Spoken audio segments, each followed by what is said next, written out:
Olá, alunos! Aqui quem fala é o seu professor Anderson Barreto. Iniciamos agora o segundo bimestre da disciplina Cidadania Moral e Ética para a turma do nono ano do Colégio Isaac Newton, neste novo sistema de ensino, que é o ensino em casa, o ensino à distância. O capítulo 2 de Cidadania Moral e Ética aborda a filosofia da existência. Como vocês viram no bimestre passado, o capítulo 1 ele falava da filosofia também, mas questionando o conceito de liberdade. Agora, no capítulo 2, falaremos sobre a questão da existência, que é outro preceito da filosofia. Por que existimos? Para que existimos? Qual o nosso objetivo durante a vida? Essa discussão sempre esteve presente nas discussões filosóficas durante toda a história humana. E, como vocês já sabem, o livro de Cidadania Moral e Ética para a turma do nono ano, ele aborda um pouco de filosofia, já preparando vocês para discussões que virão durante o ensino médio, onde vocês terão uma disciplina de filosofia durante os 3 anos. A filosofia, então, quando ela vai discutir a existência, ela primeiro discute o conceito de crise. O que seria, então, uma crise para a filosofia? Seria uma alteração brusca no curso de uma pessoa saudável ou doente. Esse seria o conceito da palavra, a definição da palavra no dicionário. E o que não seria a crise para a filosofia? Seria um momento de ruptura. Você está levando sua vida e a partir daquele momento onde você tem uma crise, essa crise gera um novo recomeço. E através desse recomeço, sua existência no mundo, ela se renova, ela nasce de novo, ela recomeça. Porque a crise seria então essa ruptura, seria um momento de recomeço, um momento de descoberta, um momento de novos desafios para a sua vida. Nesse slide aqui eu trago para vocês algumas crises, alguns tipos de crise que existem na nossa vida, né? Existe a crise nervosa, a crise psicótica que está aqui, ela é a crise por doença, né? Quando você adoece de uma doença, como por exemplo uma asma, você sofre de asma e você tem um ataque de asma. Essa crise psicótica é a crise gerada pela doença, onde você passa por um momento de ruptura, onde você fica doente, você vai ser internado no hospital.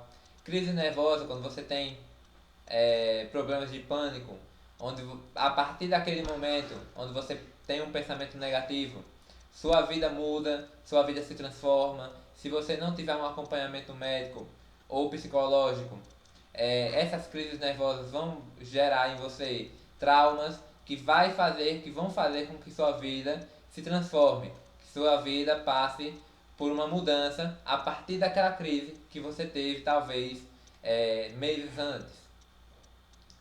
Crise moral, crise política, crise social é o que estamos vivendo hoje no mundo. Por conta dessa pandemia que estamos vivendo, muito se discute sobre a moral da sociedade, se é correto ou não exigimos lockdown, por exemplo, se é correto ou não liberar a economia. Crise política é quando você tem uma mudança no governo e isso que gera problemas, gera dissidência, gera discussão e faz com que a partir daquele momento o governo ele mude seu posicionamento, ele mude o seu curso que já existia. A partir de uma crise política aquele curso pode mudar e uma crise social é a mesma coisa. Você vai passando, você vai seguindo o curso daquela sociedade a um passo e a partir daquele momento de crise, como é esse momento de pandemia, onde tudo parou, a sociedade ela tem que mudar o seu posicionamento. E essa é a discussão que a filosofia traz sobre crise. Para a filosofia, a crise é um momento de ruptura, um momento de transformação. E a partir desse momento, o ser humano, ele por natureza, ele passa a se perguntar qual é o motivo de sua existência. Por que ele existe? Para que ele existe? Qual o seu propósito? E a crise, ela no sentido filosófico, ela tem esse ideal, ela tem essa motivação, fazer com que as pessoas se questionem sobre sua própria existência. Outra questão que essa crise atual da pandemia nos aborda é essa que eu trago para vocês, que é uma cena de um filme. Ela não vai aparecer a cena toda. Nosso modelo de sociedade converteu nossas vidas em um espetáculo. Para Debord, que é um filósofo, vivemos numa tela global em que todos querem aparecer a qualquer preço. Ou seja, só quem se mostra é que existe. Só conta o que projetamos de nós mesmos em uma imagem. O que acham? Se colocarmos imagens em tudo que nós vivemos, isso significa que existimos? Então essa discussão que a imagem aborda, que é uma discussão também filosófica, né? Que aborda esse momento que nós vivemos no século XXI. A existência, ela só existe, ela só é real quando nós colocamos nossas imagens numa tela de celular, como por exemplo o Instagram.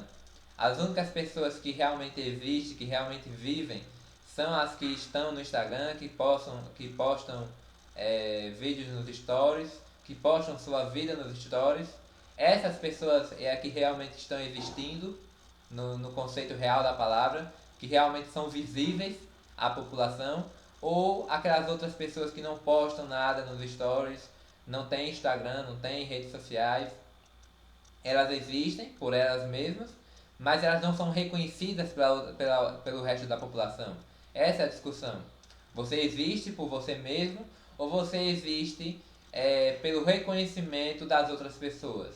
Uma pessoa solitária, ela pode dizer que existe porque ela vive sozinha, isolada das outras pessoas, ou apenas uma pessoa que convive com outras pessoas, que tem um reconhecimento na sociedade, que tem um carinho dos seus entes queridos. Essa pessoa realmente existe, só essa pessoa existe porque ela é presente, ela é importante na vida das outras pessoas, ela é reconhecida pelas outras pessoas. Qual é o sentido de existirmos? Existimos por nós mesmos ou existimos pelo bem do outro, pelo convívio do outro, pelo o outro? Essa é a discussão que a filosofia aborda nesse conceito, que é uma série que aborda questões filosóficas. O nome dessa série é Merli, só para vocês anotarem. Outra frase que o texto aborda, durante a aula de ética, eu vou costumar trazer algumas frases que eu acho importante no texto. O texto, só lembrando para vocês, eu já falei para vocês nos grupos de WhatsApp, mas só reforçando, é o texto da página 27, certo? No texto da página 27 tem um trecho que eu queria destacar, que é esse aqui. Assim, crise é inerente a toda atividade racional e caracteriza a ação própria da razão na sua vida crítica. Ou seja, nós vivemos todos através da racionalidade, da razão.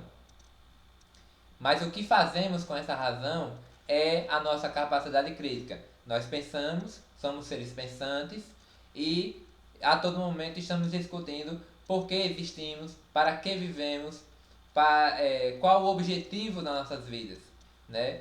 Durante a vida do ser humano, ele sempre está buscando um objetivo, novos objetivos para a sua vida.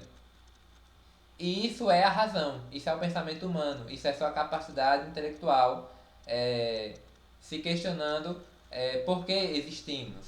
E o que decidimos fazer com essa razão, nossa resposta para essas perguntas é a nossa capacidade crítica. Aí eu trago embaixo uma imagem que é uma frase que é de uma animação, Rick e Morty, que também aborda questões filosóficas.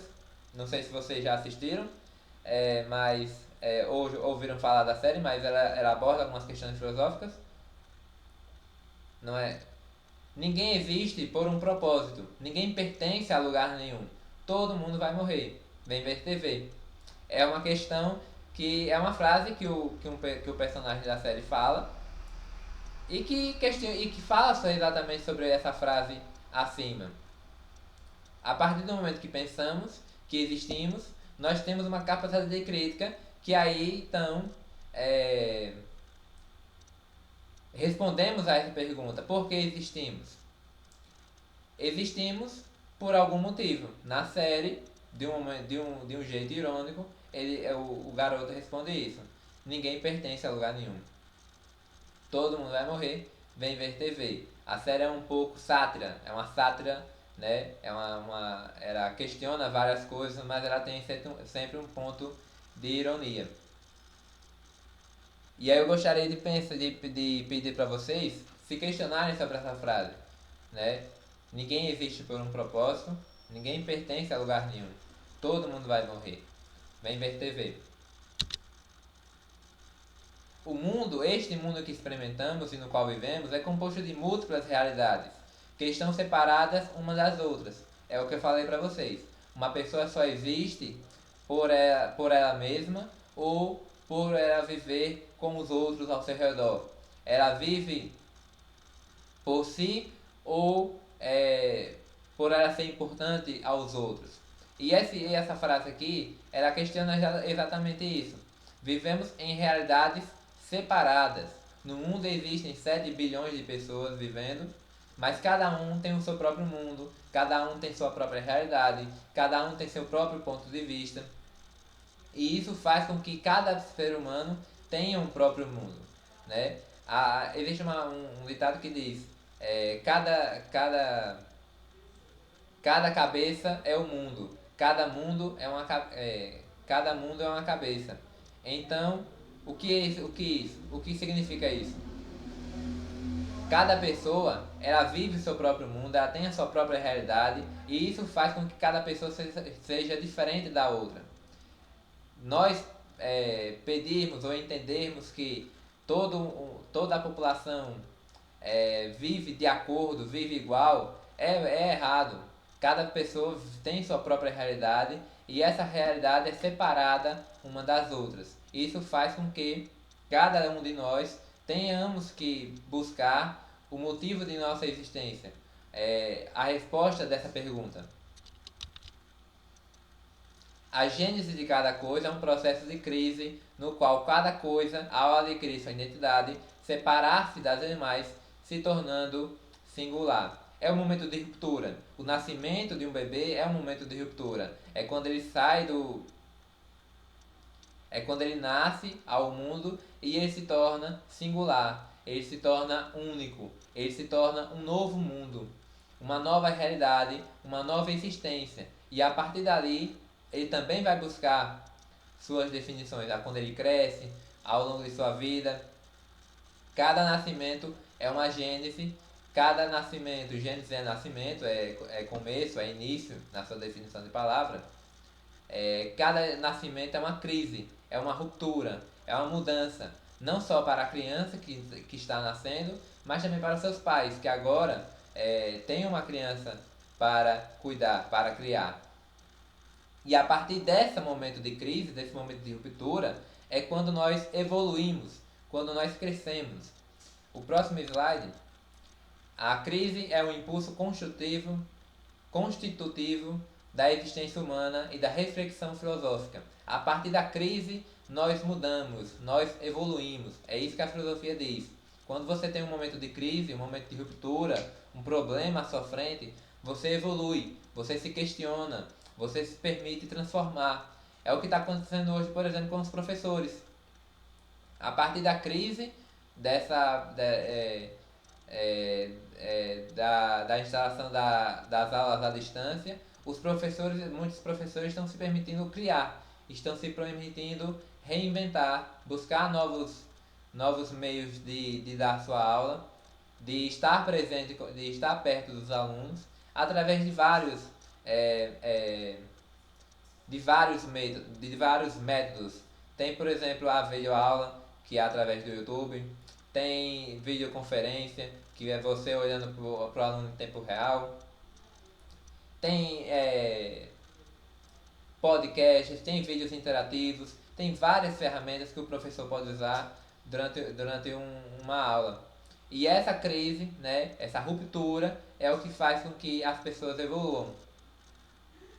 Talvez o ensino, só para exemplificar, talvez o ensino como nós conhecemos antes da pandemia, talvez ele nunca mais volte, talvez ele mude para sempre, por causa dessa crise que fez com que as pessoas mudassem, buscassem outros métodos. Talvez a educação daqui para frente mude, talvez não. Mas se isto é uma crise, haverá mudanças. E essas mudanças foram geradas por esse impulso da razão humana, onde as pessoas se permitem buscar coisas novas. Para finalizar, algumas frases sobre o que é o pensamento filosófico segundo a crise, segundo esse pensamento de crise, esse pensamento de mudança. O filósofo experimenta o prazer sempre dentro do possível, o prazer da investigação intelectual, o gozo de compreender alguma coisa. Então, para o filósofo, a crise é um momento importante para ele, é um momento de felicidade, porque a partir da crise ele vai ter uma mudança. E com a mudança, a sociedade que ele vive muda, se transforma. E essa sociedade que se transforma, ele vai ter que estudá-la para compreendê-la. E isso é uma felicidade para o filósofo. O filósofo, ele estuda a mudança, ele estuda a sociedade, ele estuda o questionamento, ele sempre se questiona. Então, se a sociedade muda, ele também muda. Ele também se questiona por que ela muda, por que ela se transforma, por que a sociedade ela está chegando a esse ponto. E isso faz com que seja um motivo de felicidade para o filósofo. A filosofia ela parte do pressuposto para que a pessoa, né, vocês alunos, eu, qualquer pessoa que pense na filosofia, nós temos que nos questionar sobre a nossa vida. Por que isso acontece? Por que fizemos aquilo? Por que faremos aquilo? Por que a sociedade está indo a esse rumo? Está levando esse rumo? Esses pensamentos, esses questionamentos são filosóficos e eles nos permitem aprender, compreender, evoluir, crescer. Através da filosofia, nós existimos, nós pensamos, nós nos questionamos e assim aprendemos. A filosofia não é para os sábios, nem para os ignorantes. O filósofo, tal qual o amor, eros, na palavra grega, é um intermediário, encontra-se entre o sábio e o ignorante. Ou seja, como diria o filósofo Sócrates, né, só sei que nada sei, ele não quer dizer que é um ignorante porque nada sabe, porque se ele fosse ignorante, nem ele saberia que não sabe de nada. Ele também não é um sábio porque ele fala que sabe alguma coisa, mas a única coisa que ele sabe é que nada sabe. Isso o tornaria um ignorante ou um sábio? Nenhum dos dois. Se ele fala que só sei que nada sei, ao mesmo tempo ele não é um sábio, ele não é um ignorante, ele é um intermediário. Ele permite se questionar, porque ele permite aprender por sua ignorância, por sua falta de conhecimento, ele permite aprender novas coisas, mas ele ainda não é um sábio porque ele não tem o conhecimento completo. Nem entre o sábio, nem entre o ignorante. O filósofo é um intermediário, é alguém que está entre as duas coisas e busca, se questiona, se permite aprender sobre a vida, sobre a sociedade. É impossível um homem aprender aquilo que ele acha que sabe. Isso também é uma frase de Epicuro que aborda também isso, né? Para que você possa aprender novas coisas, você primeiro deve entender que não sabe daquilo. Então, se você não se permite aprender alguma coisa, é porque lá no seu subconsciente você já acha que sabe daquilo. E para você aprender novas coisas, Você primeiro deve se questionar se você sabe ou não sabe. Não sabendo, você vai buscar aprender. O filósofo é a carência, desejo de sabedoria, mas também sentimentos amigáveis com relação ao saber. A filosofia é a expressão mais nobre desse amor. A filosofia é a busca do conhecimento, né? Todo o conhecimento humano, toda a ciência que existe atualmente, ela nasce da filosofia. Ela nasce do questionamento de se perguntar, de se questionar, de buscar novos conhecimentos, novas ciências. O mundo, ele existe, o mundo moderno, ele existe graças a esse pensamento filosófico. E é através da filosofia que nós nos permitimos aprender, que nós nos permitimos nos descobrirmos. Através da crise, desse momento de ruptura, talvez muitos de nós aprendemos coisas novas, muitos de nós vamos evoluir, muitos de nós vamos nos questionar sobre qual é o sentido da vida, por que existimos, qual o objetivo de vivermos. E essas são algumas questões que a filosofia aborda no conceito de crise. Para finalizar, o que o texto aborda é esse pensamento de crise. Não é a crise, finalizando, a crise para a filosofia não é uma coisa negativa, não é uma coisa, não é um conceito de transformação, de destruição. É um conceito de transformação. A crise para a filosofia não é destruir a sociedade, que ela vai decair, ela vai evoluir, ela vai acabar, ela vai se definhar. A crise para a filosofia é um momento de transformação, de mudança, onde coisas boas virão, também podem vir coisas ruins. Mas é um momento de transformação onde a sociedade irá mudar. E a filosofia ela busca entender essas mudanças e que ela se questiona os motivos dessa mudança. Então a crise é um momento de ruptura, de transformação. Até a próxima aula, meus alunos.